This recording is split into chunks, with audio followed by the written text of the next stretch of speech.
شارع بسم الله ما شاء الله زي ما انتم شايفين، شارع زحمه، ناس لسه بتيجي، ناس لسه بتنزل.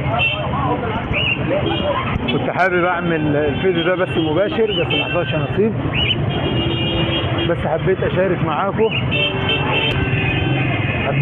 معاكم زحمه السوق، مع ان والله نازل النهارده وانا تعبان، بس انا طبعا نزول السوق بالنسبه لي بقى شيء مهم، خاصه التقرير اللي جميع المشتركين والمتابعين بيستنوه.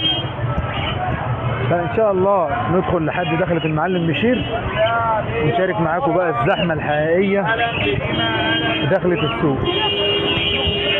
تمام، اتفرج بقى على الطرائف والحاجات الجميله، اتفرج على زحمه السوق اللي ما شفناهاش من جمعتين ثلاثه.